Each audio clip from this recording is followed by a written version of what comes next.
एक बार फिर से मोस्ट वेलकम क्लास 6 मैथ्स।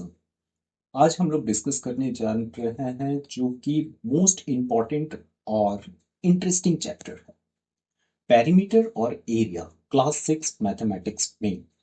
यदि कुछ हम रियल लाइफ के एग्जाम्पल से इसको समझने की कोशिश करते हैं कि आखिर पेरीमीटर क्या होता है, एरिया क्या होता है, इसके रियल एग्जाम्पल क्या है हमारे लाइफ में, क्यों ये इतना इंपॉर्टेंट होता है, हम वन बाय वन एक बार रियल चीज को समझने की कोशिश करेंगे। जैसे हमारे फील्ड में क्या होता है कि एक फेंसिंग लगाना है।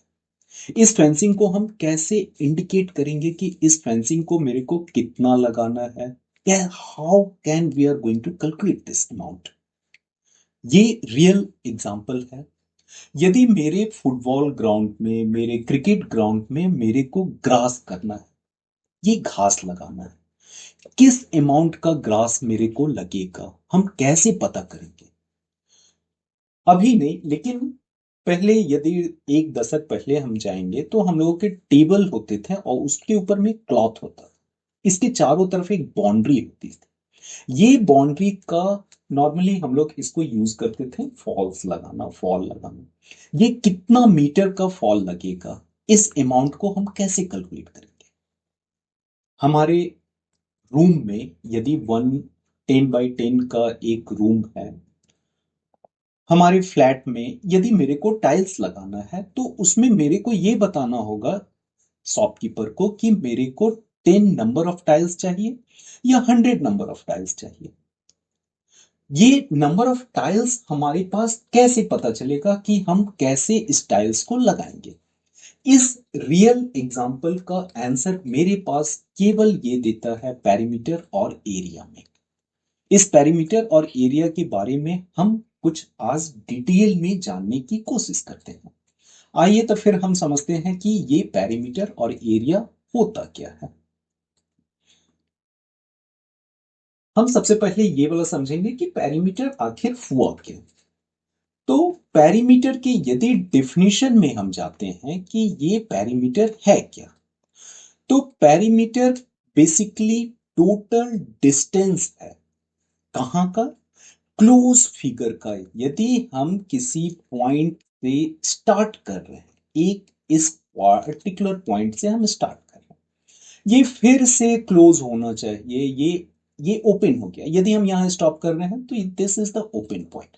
ओपन नहीं होगा, ये क्लोज पॉइंट होना चाहिए, फिर से घूम करके यहां जा रहा है। मेरे को ये पता होना चाहिए कि टोटल अमाउंट कितना ट्रेवल हुआ है एक क्लोज सर्किट के लिए। वर्ड बाय वर्ड जाते हैं। टोटल डिस्टेंस कितना हुआ इस पॉइंट से फिर से इस पॉइंट में आने के लिए, टोटल डिस्टेंस क्या हुआ। और क्लोज सर्किट पॉइंट ए से यदि हम स्टार्ट कर रहे हैं तो then return back to the point A itself, close circuit होगा। ओके। अब हम इमेजिन कर रहे हैं कि एक राउंड पार्क में हम घूम रहे हैं और उस पार्क का कंप्लीट एक चक्कर हम लगाएं, तो हम क्या बोलेंगे कि टोटल डिस्टेंस हम जितना कवर किए हैं, पॉइंट ए से हम स्टार्ट किए थे, फिर से पार्क में पूरा घूम करके पॉइंट ए तक हम रिटर्न आ गए, टोटल डिस्टेंस हम जितना तय किए वो होगा मेरा पेरीमीटर ऑफ द पार्क। इस तरह से हम लोग पेरीमीटर की डेफिनेशन को समझते हैं और हम कोशिश करते हैं कि इसमें कोई भी यदि डाउट हो रहा है तो ओके, कमेंट में लिखें। We will try to just resolve this. Second, हम ये वाला समझ गए कि आखिर मेरा जो पेरीमीटर हुआ, ये पेरीमीटर मेरा क्या पॉइंट हुआ? Distance along the boundary. इस पॉइंट को हम हमेशा याद रखेंगे कि आखिर पेरीमीटर क्या पॉइंट हुआ मेरा? पेरीमीटर मेरा पॉइंट हुआ। यदि इसको हम लिंक करते हैं तो perimeter is equal to distance along the boundary. Perimeter of rectangle, यदि किसी शेप के बारे में हम डिस्कस करते हैं। अब यदि मेरा ये एक पर्टिकुलर शेप हो गया और इस शेप के बारे में यदि हम डिस्कस करते हैं कि पेरीमीटर ऑफ द रेक्टेंगल कैसे हुआ, तो हम ये वाला देख रहे हैं कि रेक्टेंगल्स कुछ इस तरह से आता है।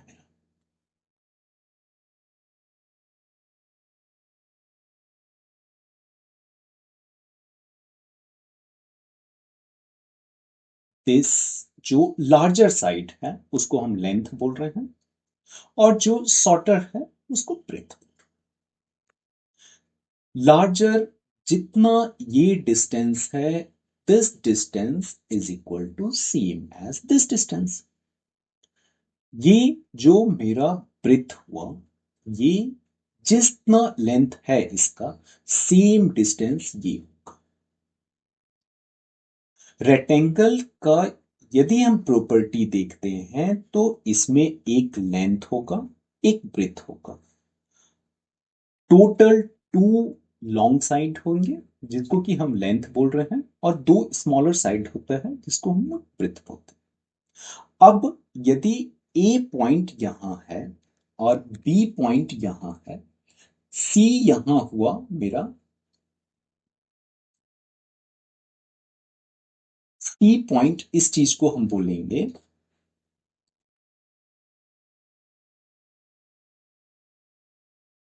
सी, ये हुआ, और डी ये हुआ।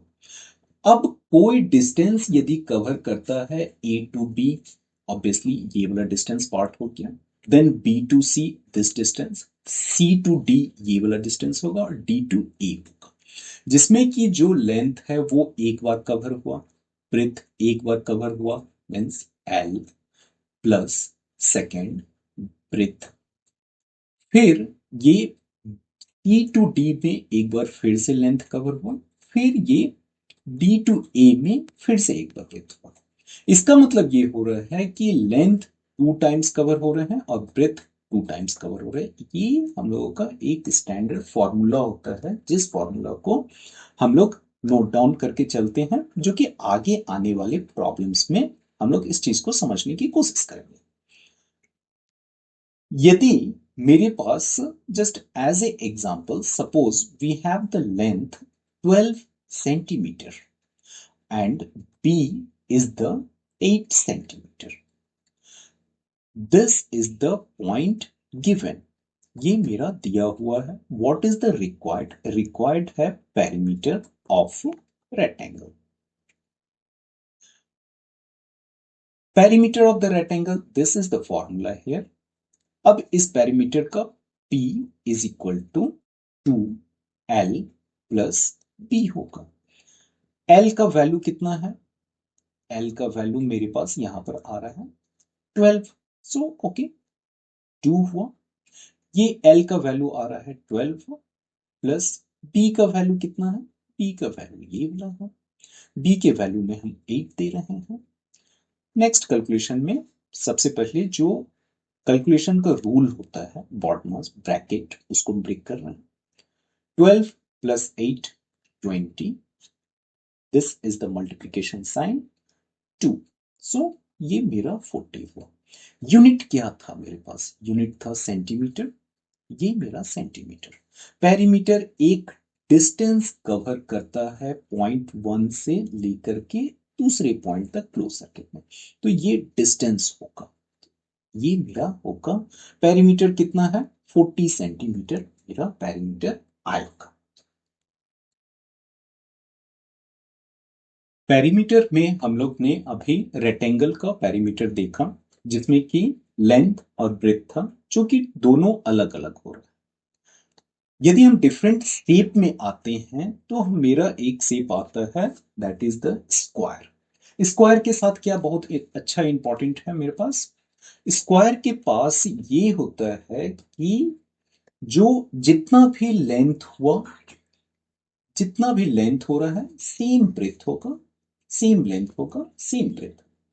एक किसी पॉइंट ए से स्टार्ट हो रहा है, then B, this is the second point C, और ये डी हो रहा है। जितने भी साइड हैं ऑल आर द सेम। ठीक है, इस तरह से हम लोग यहां पर यदि स्क्वायर का एरिया स्क्वायर का यदि हम पेरीमीटर निकालते हैं तो ये साइड एस हो गया, 1s, फिर यहां से कवर किया, that is the second S, ये थर्ड एस हो गया और ये फोर्थ एस हो गया।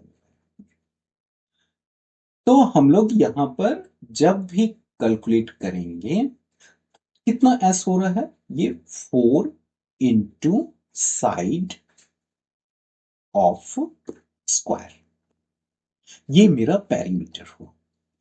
एरिया ऑफ स्क्वायर पर अभी हम नहीं आ रहे हैं, पहले सारा जितना भी पेरीमीटर वाला पार्ट है we will first try to cover that one, उसके बाद हम लोग इस पर आते हैं। यदि हम पेरीमीटर वाला स्क्वायर का देखते हैं तो एक एग्जांपल के तौर पर यदि हम लोग इसको समझने की कोशिश करते हैं तो कुछ इस तरह होगा। स्क्वायर हो गया जिसमें कि मेरा 4 इक्वल साइड है, ये वाला 4 इक्वल साइड आ रहा है, और ऑल साइड को जब हम ऐड कर दे रहे हैं और सिंपली जस्ट मल्टीप्लाई बाय 4 कर रहे हैं तो ये पेरीमीटर ऑफ स्क्वायर आ रहा है, that is perimeter of square is equal to 4 into side. Suppose side is 5 centimetre, then as per the formula 4 into the side, so it is 20 centimeter.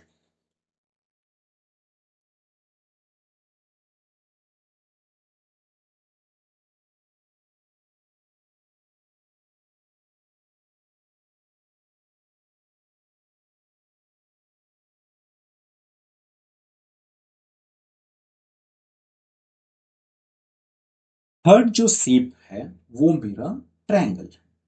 अब यदि हम ट्रायंगल का पेरीमीटर ऑफ देखते हैं तो बेसिकली 3 डिफरेंट साइड होता है। ये जो 3 साइड है ट्रायंगल का, ऑल साइड इक्वल भी होगा और ऑल साइड कभी इक्वल नहीं भी होगा। तो different shape of the triangle है, we are right now not going to discuss.